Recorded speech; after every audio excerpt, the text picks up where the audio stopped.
Pessoal, tudo bem? Sejam bem-vindos ao canal Desvendando Original, onde a gente faz estudos da Bíblia a partir dos textos originais.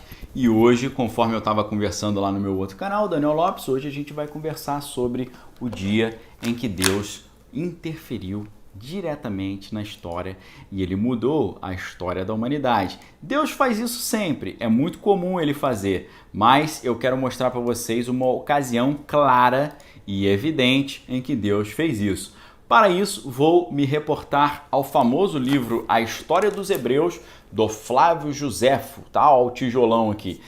Mais especificamente, se você tem essa edição é da CPAD, a Casa Publicadora das Assembleias de Deus.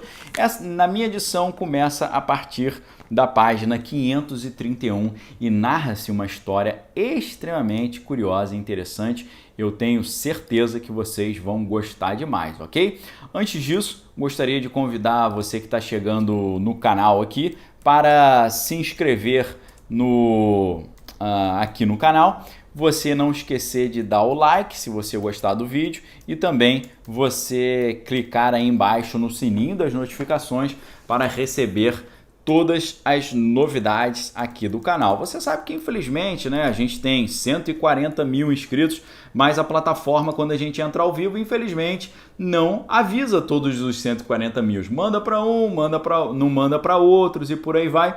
Então é muito importante você clicar aqui embaixo no sininho das notificações, logo aqui embaixo, e você também dá o like, comentar, porque quando você dá o like e comenta, a plataforma entende que você está gostando do conteúdo e continua te recomendando o nosso material. A gente estava falando muito aí sobre as questões, né, de como os homens planejam o futuro da humanidade, né? Os poderosos do mundo se encontram todo ano ali, tem vários eventos onde eles se encontram, Fórum Econômico Mundial, se encontram reuniões de alto nível, G7, G8, G20, por aí vai, se encontram ali para poder traçar o plano e o futuro da humanidade. Mas várias vezes na história os poderosos fizeram isso e falaram: nosso plano para a humanidade é esse. Aí Deus vem e muda, Deus vem e interfere. E Deus hoje, ele está aqui também para mudar a sua história. Eu vou dar um exemplo para vocês como é que Deus mudou toda a sua história.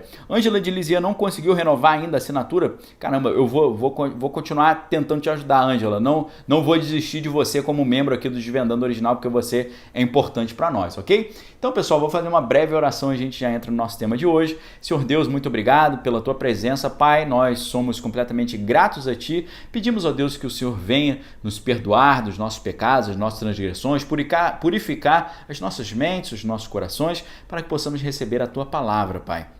Assim nós te pedimos, ó Deus, em nome do Senhor Jesus. Amém. Amém, queridos? Então, olha só, o capítulo 8 a história dos Hebreus trata a chegada de Alexandre o Grande. Nós sabemos que o advento de Alexandre o Grande já estava profetizado pelo meu xará Daniel. Daniel já havia profetizado até na interpretação da estátua de Nabucodonosor, no capítulo 2 do livro de Daniel. Ele interpreta a imagem que o rei da Babilônia, do grande império babilônico, o Nabucodonosor, a imagem que ele teve da cabeça de ouro, o peito de prata, né, a cintura de bronze, os pés de ferro e as pernas de bronze, né, e os pés de ferro misturado com barro, né, pernas de ferro, pé de ferro misturado com barro. E aí, como o barro e o ferro não se misturam, as bases dessa estátua eram frágeis, ele não tinha muita sustentação. E aí, então, a Bíblia já tinha profetizado o advento de Alexandre o Grande. E aí nós vamos ler, né, no relato de Flávio Joséfo, Alexandre o Grande, rei da Macedônia, passa da Europa para a Ásia e destrói o Império dos Persas. Quando julga que vai destruir Jerusalém, ele perdoa os judeus e os trata favoravelmente. Olha que interessante essa história. Flávio Joséfo vai dizer aqui, ó: nesse mesmo tempo, Filipe, rei da Macedônia, foi morto à traição na cidade de Egeia por Pausânias, filho de Seraste, que era da família dos Orestes. Alexandre o Grande, seu filho, o sucedeu, e passando o estreito de Helesponto, entrou na Ásia e venceu numa grande batalha perto do rio Grâncio os que comandavam os exércitos de Dario. Conquistou em seguida a Lídia e a Jônia e, atravessando a Cária, entrou na Panfilha. No entanto, os mais ilustres de Jerusalém não poderiam tolerar que Manassés, irmão de Jado, sumo sacerdote, tivesse desposado uma estrangeira, porque isso violava as leis referentes ao casamento e estabelecia uma mistura profana com nações que eles consideravam idólatras. Além disso, foram exatamente essa a causa do cativeiro e de tantos males que haviam sofrido. Assim, eles insistiam em que Manassés ou despedisse a sua mulher ou não servisse mais no altar. Jado, forçado pela queixa dos outros, fez valer essa proibição. E aí começa um grande cenário de jogo político ali em Israel com a aproximação de Alexandre o Grande. E o povo de Israel estava ali pensando, será que Alexandre virá com benevolência, né, e com um clima amistoso, ou ele virá de forma beligerante e tentará nos dizimar? E aí, Flávio Josefo, grande historiador, continua dizendo: Manassés então procurou Sanabalete, seu sogro, e disse-lhe que, ainda que amasse extremamente a sua mulher, o sacerdócio era uma tão grande honra entre os seus nacionais que ele não poderia privar-se dela.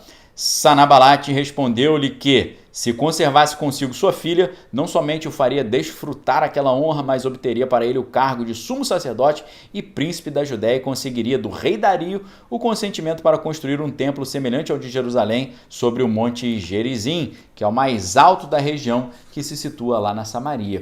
E aí o que aconteceu? Presta atenção, olha que interessante. Sanabalete era então muito idoso, porém Manassés ele não deixou de sentir o efeito das suas promessas pelo favor de Dario. Assim estabeleceu-se em Samaria e vários outros sacerdotes e judeus que também haviam contraído semelhantes matrimônios uniram-se a ele. Sanabalete, secundando a ambição do genro, deu-lhe dinheiro, casas e terras. Tudo isso veio a causar grande agitação em Jerusalém. Então o clima em Jerusalém estava politicamente delicado. E aí a gente estava prestes a ver um choque entre gigantes, o choque entre Dario e Alexandre o Grande. Quem será que ganha essa parada? Dario, tendo sabido das vitórias obtidas por Alexandre sobre os seus generais, reuniu todas as suas forças para marchar contra ele antes que se tornasse senhor de toda a Ásia. Isso é muito comum no universo bélico, né? Você tem que matar o mal pela raiz. Você não pode deixar o cara ficar tão poderoso ao ponto que ele se torne invencível e tenha já expropriado o oponente de todos os seus meios de ação. Depois de passar o Eufrates e o Monte Tauro, que fica na Cilícia, resolveu-lhe entrar em combate. Quando Sanabalete viu que ele se aproximava de Jerusalém, disse a Manassés que cumpriria sua promessa logo que Dario tivesse vencido Alexandre, pois tanto ele quanto os povos da Ásia duvidavam que os macedônios, sendo em tão pequeno número, ousassem combater o formidável exército dos persas. Não foi a primeira vez que nós vimos isso, uma vez que na história lá dos 300, né, da batalha das Termópilas, né, The Gates of Fire, né, os portões de fogo, termo, né, fogo, calor, e pile, os portões de fogo, como a gente viu naquele filme 300, né, que é baseado numa história em quadrinho do Frank Miller, uma visão mais assim, mais ficcional, né, do que teria sido a história narrada pelos gregos. A gente sabe que os espartanos, né, foram para a guerra contra o mundo dos persas. Então, o pessoal estava achando que os macedônios, representando os gregos ali, não conseguiriam vencer os persas em batalha. Porém, o que aconteceu? Né? Os fatos, no entanto, se mostraram o contrário. A batalha travou-se e Dario foi vencido com graves perdas. A sua mãe, a sua mulher e os seus filhos foram feitos prisioneiros e ele foi obrigado a fugir para a Pérsia. Olha que interessante agora, esse parágrafo é de extremamente interessante. Alexandre, depois da vitória, ele chegou à Síria, tomou Damasco, se apoderou de Sidom e sitiou Tiro, a cidade de Tiro. Durante o tempo em que este esteve empenhado nessa empresa, escreveu a Jado, sumo sacerdote dos judeus, pedindo-lhe 3 coisas: auxílio, comércio livre com o seu exército e a mesma assistência dispensada a Dario. Se o fizesse, garantiria-lhe que não teria motivo para se arrepender de ter preferido a sua amizade a Dario. Vou resumir essa história aqui para vocês.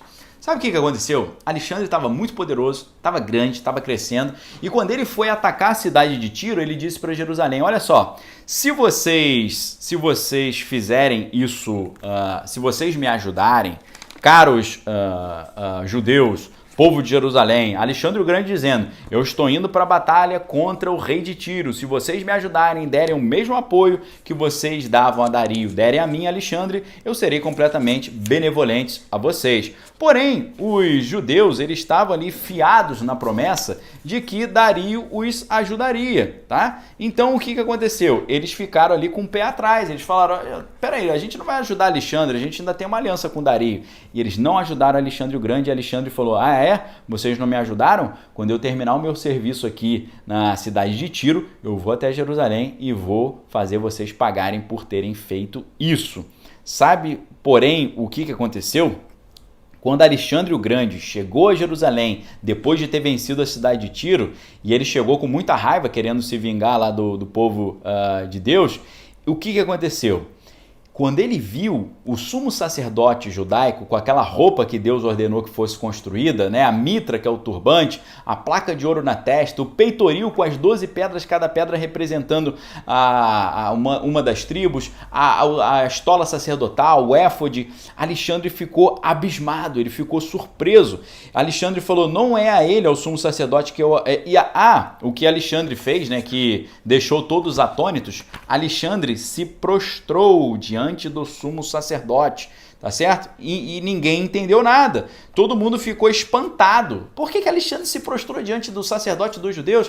E aí Alexandre falou: não é a ele que eu adoro, mas ao Deus de quem ele é o ministro, pois quando eu estava ainda na Macedônia e imaginava como poderia conquistar a Ásia, ele me apareceu em sonhos com essas mesmas vestes e me exortou a nada temer. Disse-me que passasse corajosamente o estreito de Helesponto e garantiu que Deus estaria à frente do meu exército e me faria conquistar o império dos persas. Eis porque, jamais tendo visto antes alguém revestido de trajes semelhantes a esse, com que ele me apareceu em sonho, não posso duvidar que tenha sido por ordem de Deus que empreendi essa guerra, e assim vencerei Dario, destruirei o império dos persas e todas as coisas suceder-me-ão segundo os meus desejos. Aí sabe o que aconteceu? Olha o que Flávio Josefo diz. Alexandre, depois de assim responder a Parmênio, abraçou o sumo sacerdote e a outros sacerdotes, caminhou no meio deles até Jerusalém, subiu ao templo e ofereceu sacrifícios a Deus da maneira como o sumo sacerdote lhe disse para fazer. O sumo sacerdote mostrou-lhe em seguida o livro de Daniel, no qual estava escrito que um príncipe grego destruiria o império dos persas, e disse-lhe que não duvidava que ele era a quem a profecia fazia menção. Sabe o que aconteceu, pessoal, nesse livro aqui?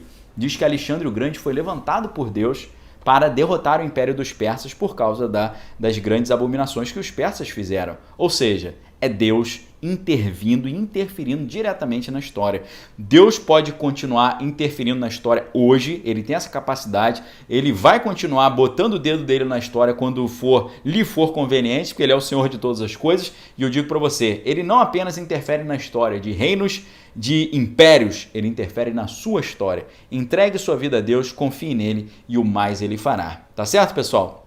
Esse foi o dia em que Deus mudou a história. Foi apenas um exemplo de muitos que você pode citar. Retirei essa passagem da página 431 do livro História dos Hebreus, a partir ali da edição da CPAD, a Casa Publicadora das Assembleias de Deus. Fica a referência para você quiser buscar mais conhecimento sobre isso, ok? Fabiano falando aí, estamos escrevendo as páginas, mas o capítulo Deus já escreveu. Exatamente isso. Deus muda a história de impérios, Deus muda a história da humanidade e ele pode mudar a sua história. Basta você convidá-lo para reinar em sua vida como Senhor e Salvador. Por isso, eu digo para vocês que a graça do Senhor Jesus, o amor de Deus e as consolações do Espírito Santo estejam com cada um de vós, não só hoje, mas para todo sempre. Deus abençoe vocês, tenham uma excelente noite, que a graça do Senhor Jesus esteja plena na sua vida, e eu te convido para um encontro muito especial lá no meu Instagram, que tenho feito ao vivo todos os dias, precisamente às 7 da manhã, chamado Power Morning, o poder da manhã. Venha estar conosco ao vivo às 7 da manhã lá no Instagram. Os vídeos ficam gravados, caso você queira assistir depois, mas eu acho muito legal você participar ao vivo, ok? Por isso eu te convido a você me seguir no Instagram, fica esse convite, vou deixar o link aqui fixo para você. Me siga lá, será uma honra contar com a sua presença. Fiquem em paz, Deus abençoe vocês, uma noite de vitória, examine todas as coisas, retenha o que é bom. Valeu!